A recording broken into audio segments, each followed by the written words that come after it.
Real, raw, and honest stories from founders who are in it and going for it. With your hosts, Mik and Trav. This is the Growing For It podcast. Welcome back to another episode of Growing For It with Mik and Trav. This is Mik. I'm Trav. Mik, how you feeling today? Pretty excited for our episode here. Awesome. Last time we left off on Airflight getting a bunch of grants and you coming home from Odense and everything like that. This episode, we're going to dive into raising that pre-seed round where we get our first investors into the company and the whole journey surrounding that. Yeah. But I mean, like I just said, it was a crazy high getting you home from Odense. Very emotional. Yeah. Like a really high feeling. And it's like, okay, now the team is really here. But then right away, as we said last time, then one of the co-founders, he gave up his equity, went from being a founder into being an employee. Yeah. So now we're three co-founders. And then right away, we kind of hit a big challenge of of the other co-founder, like not really performing. And it kind of seemed like he didn't want to be there. Yeah.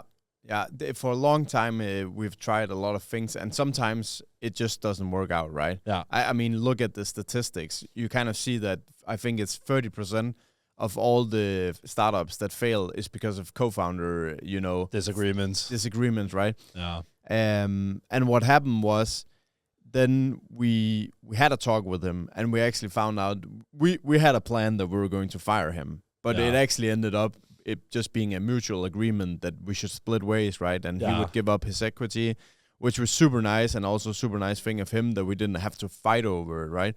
But then it just goes to show, like, when you just have an honest conversation with somebody and you just put it out there, you can really get far. Yeah. Because when we brought up our concerns, he was also like, yeah, but I mean, I see it, and I've been feeling it myself the whole time. And at the end of the day, I thought entrepreneurship was going to be one thing, and then executing it just became something else, and it's not really what I want anyways. So maybe it's a good time for us to just part ways on it. Yeah, exactly. And that was kind of lucky, right?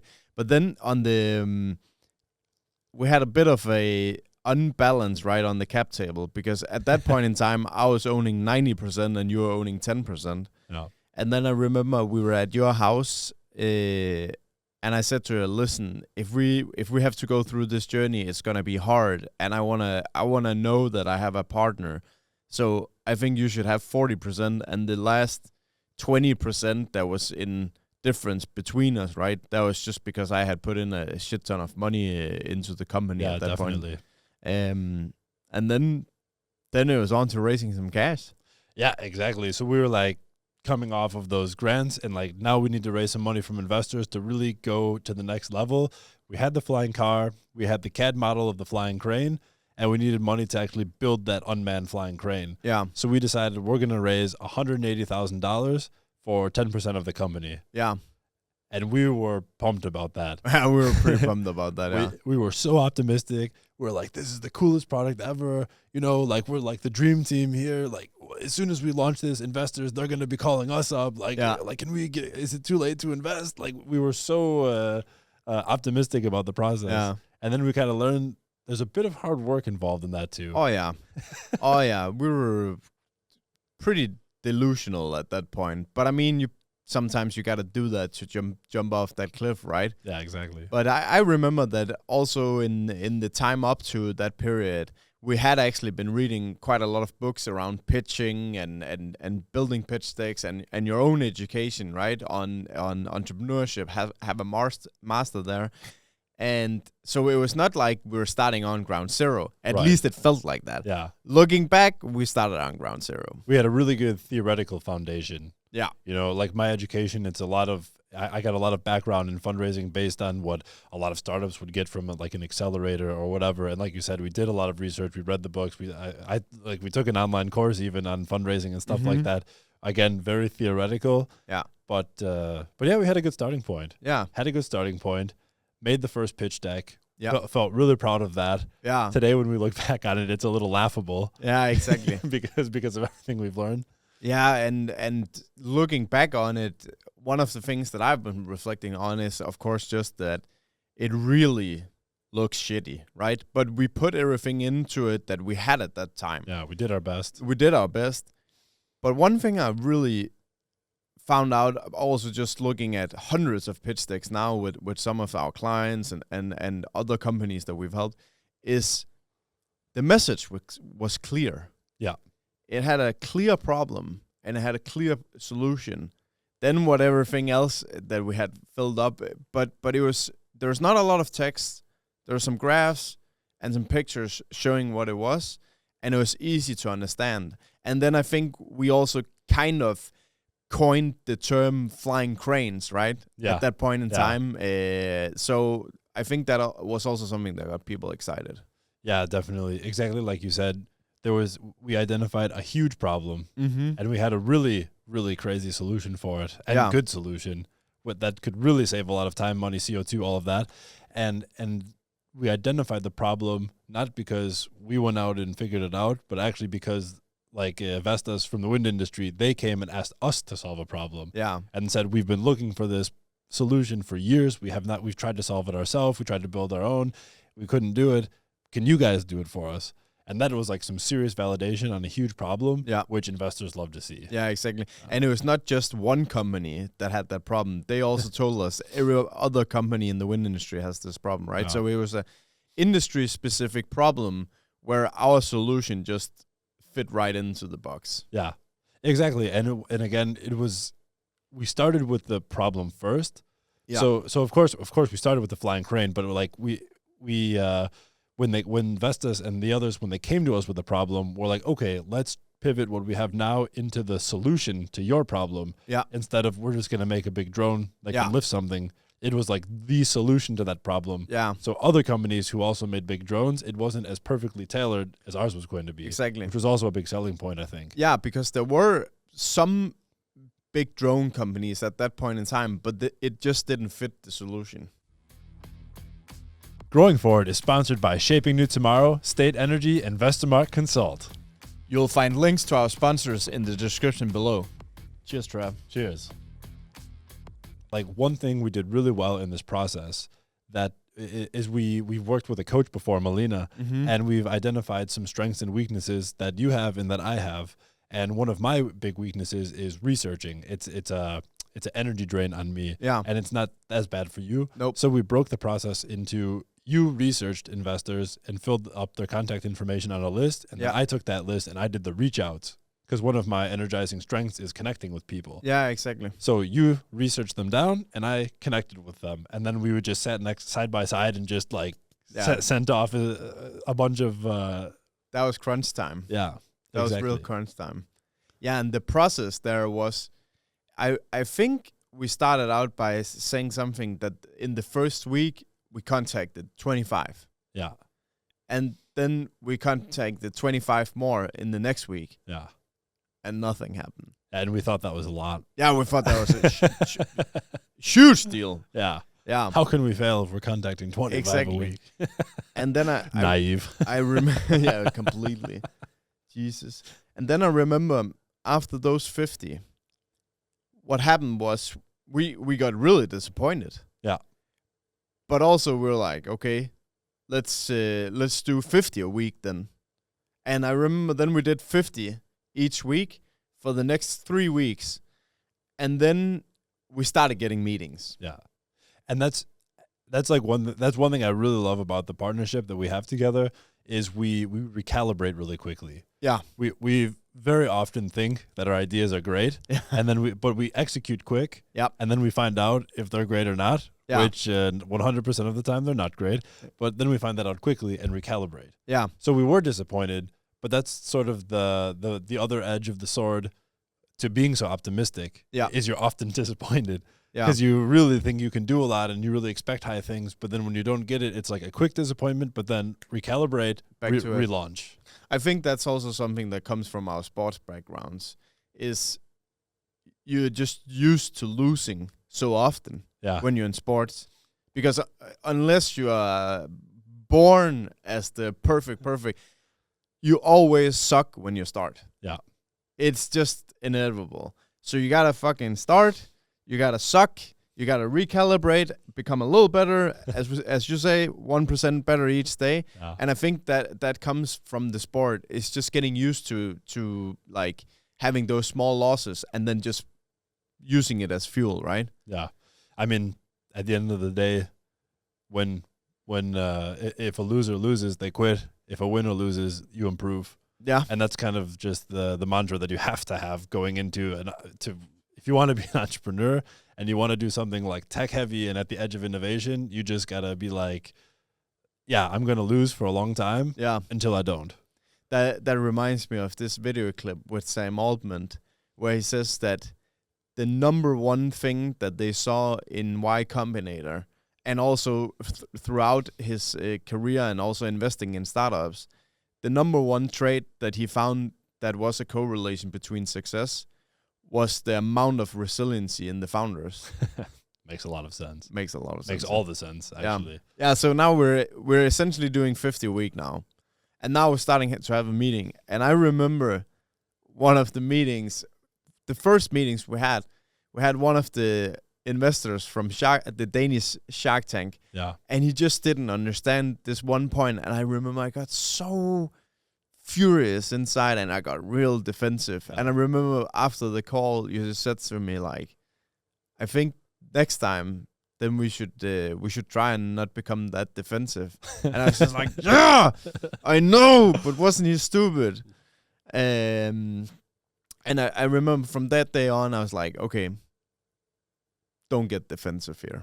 And then we, of course, just improved our pitches. Yeah, but it's tough. It's tough because it's like when you are pitching your company, it's something you build. It's a piece of you. It's something you've put everything into. I imagine it's how an artist would feel if people are being overly critical about their art, like their sculpture, their painting, their book that they've written, where it's like, yeah, but that's not just a project I did. Like, that's me. Yeah. That's me that you're shitting on right now. Yeah, it's like a mother who has their child, and then they come up to someone and they say, oh, that's the ugliest child that I've seen. Yeah, you did a bad job making that child. Yeah. Yeah, it's hard. But again, the more you lose, the less you start losing because you learn, right? Yeah. And getting over those emotional reactions and getting over that defensiveness, that was a huge learning. And we're not unique in it. We see lots of entrepreneurs doing the same while they're pitching, while they're fundraising. Yeah. Is they get because the emotions, it goes from like curiosity, oh, that's like interesting that they don't understand, I wonder why that is, to like frustrated, to being like, okay, now I have a bit of a negative feeling that you don't understand, to being like angry that you don't understand. Exactly. Or whatever you're giving. Exactly. And just also know it's all on you. If they don't understand, that's on you. Yeah. You did the wrong thing. 100%. And that is something that also sometimes needs a reminder in your own brain when you're pitching or you're talking to people. It's like, if they don't understand, it's your fault, not theirs. Exactly. But they didn't understand. Yeah, then you should have been more clear. I think in the end, what happened was through iteration of these meetings, we became super clear. We became very simple in our way of answering, but also in our we rehearsed so much that we could let our passion flow much more. Yeah. We could be much more animated. We could really let ourselves shine through because it was so rehearsed, but it was also simple wording. Exactly. And that rehearsal, that's important, right? Because the first few meetings, when they ask questions that you haven't gotten before, you have to think about it and then give a good, intelligent answer to it. Yeah. Which sometimes you do and sometimes you don't. Yeah. But then the next time, you when you hear that question for the second time instead of the first time, you kind of know what you're going to say. But by the 50th time, you really know what you're going to say. Exactly. And your confidence is really high because you've answered that question 50 times instead of 0 times. Yeah. And so we got to that point. After we've sent out, I think maybe like 300 reach outs or something like that. Yeah. That's about when we met Peter. Yeah. Who was really interested in our company. We had a really great intro meeting. We set up an intro meeting with him, 30-minute online meeting. We did our pitch, had a quick Q&A, and he was like, okay, I'm interested in this. The valuation doesn't scare me off. I think you guys are interesting guys and able to do this. I think let's take the next step and have another meeting. Yeah, where I come out and visit you guys. Yeah, let me go see your operation. We'll put aside a couple of hours instead of this quick 30-minute thing. Yeah. And let's take this to the next step. Yeah, exactly. I even remember now that you say that our office was so shitty that we didn't want to have the actual meeting there, so we actually borrowed a meeting room from our neighbor next door, and had the whole presentation there. We didn't even have a TV to present on. We just had that furniture from the 80s. Yeah, exactly. Stuff like that. Yeah. I mean, we didn't even have a TV to present on. No. Like, we had a laptop. Yeah, that's right. We had a laptop, so we had to go and borrow the neighbor's room where there was a TV. We could put the HDMI in and actually make a presentation for him. And then we had a 2-hour meeting, and I think one of the key essence of that meeting, as I remember back, is we were so confident and passionate. And I also remember we really felt, listen, this is going to be the next thing. That we were vibrating, man. Yeah. We were just like exploding with excitement and so convinced that we could do it. And also we had very good chemistry with Peter. Yeah. It really felt like one of the first times that we talked to some investors who really got the concept and really got us as well. He understood us. Yeah. We wanted to work together. He wanted to work with us. We wanted to work with him. Exactly. And he felt like someone who we could grow together with and be a good mentor on our journey. Yeah, exactly. And Peter had already done a lot of stuff himself. So we were like, oh, shit, this serial entrepreneur, he wants to invest and mentor us. Yeah. It was super cool at that point. Hey, Mik and Trav here. We're not only podcast hosts, we are also entrepreneurs who've raised millions of dollars for our own company. That's right. And now we're helping founders like you do the same. If you want to work with us, DM us the word podcast on Instagram, which you can find in the description below. That's the word podcast. And then Peter goes, and within an hour, he kind of calls us. You remember that? Yeah. We're sitting at the table. He calls us. Yeah, because like we had the meeting. We sort of negotiated the valuation. Yeah.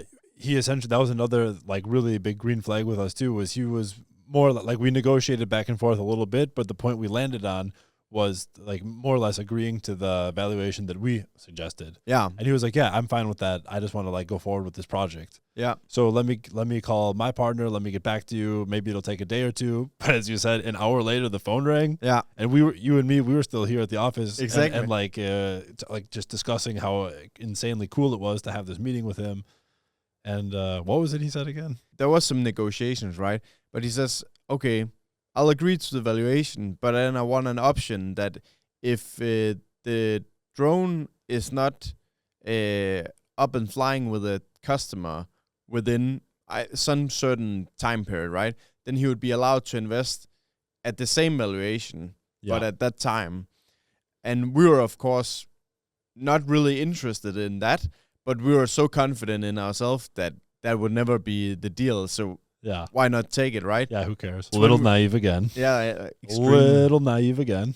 Then we of course said like, yes, let's fucking do it. Yeah. And I remember at that point in time, one thing that came back when we were doing the papers back and forth was that we just talked about that we should not make that term when we were doing the actual paperwork. We should not do that term so we were actually depending on regulation or some customer, right? So we actually all agreed on that it should be that the drone was technically able to do the performance with the customer. Yeah. So that we were not, and we of course all agreed on that. And that was crazy. And within I think 8 or 9 days from agreeing on the phone, we had done the paperwork and the money was on the account.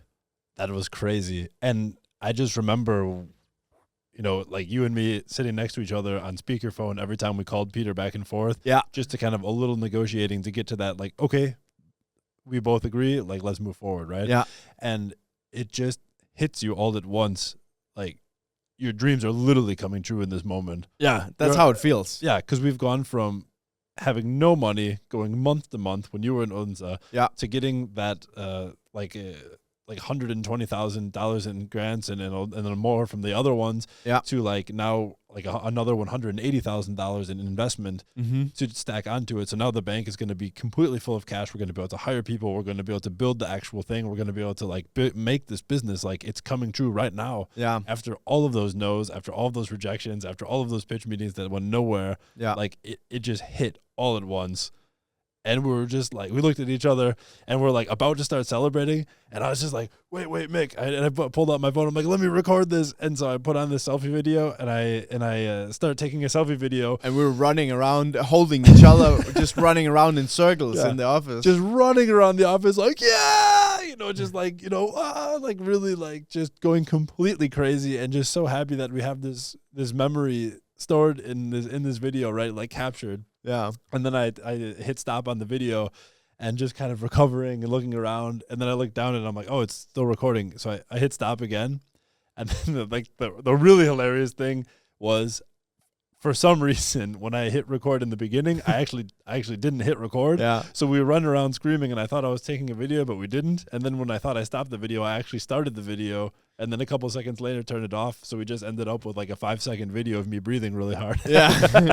And I remember we were just so disappointed because it was such a magical moment. But also on that note, what I really reflect upon was just, I believe that one of the key reasons why we were actually able to raise that round as well was we're coming off such a momentum. Yeah. With the grants, with converting the flying car into the flying crane, the AF100 that we'll talk more about in future episodes. And we only had the CAD model. We literally, the traction we had was we had built Denmark's first flying car, got that to fly. Now we had taken it apart and we were building the flying crane for a problem that a big industry in Denmark have told us. Yeah. There's a problem here, guys. Yeah. And that was what we were raising money on. Yeah. And a CAD model, that's just a computer drawing. Yeah. Just a computer sketch of the product. And looking back, we had nothing. Yeah. We had nothing but two guys who was willing to sacrifice what it takes to fucking do it. Which emphasizes why it's so important to have a really good story around everything. So you got to have your founder story, your company story, and your product story. It all accumulates into a huge vision that you can sell to the investors. When you're talking pre-seed, of course. When you're talking pre-seed, this is important on all stages, but pre-seed especially, the vision and everything and the team, it's so important. Yeah. Because you don't have that much yet at that round. No, exactly. It's all about who you are and what are you capable of doing and convincing. It's all about the trust again, right? Yeah. It's getting someone to trust you with their money because essentially they're buying a lottery ticket. Maybe it goes good, maybe it goes bad. Yeah, with a high chance that it goes to zero, actually. Yeah. Yeah. We're super grateful to Peter being our first investor to be the first person to financially take that chance with us. And trust us. Trust us joining on that journey. And then it all ended, as you said, Mick, with a few days later with that money hitting the bank account. Yeah. And that really turned a page in the chapter of Airflight from bootstrapping into like fully funded now. Yeah. Where we can then go into the next part where you can hire somebody, you can buy the tools, you can buy the equipment that you need to actually build this thing. And that's the next chapter that I think we'll talk about next time. Definitely. So thanks for listening and we'll see you next time. You've been listening to the Growing Forward podcast with your hosts, Mik and Trav.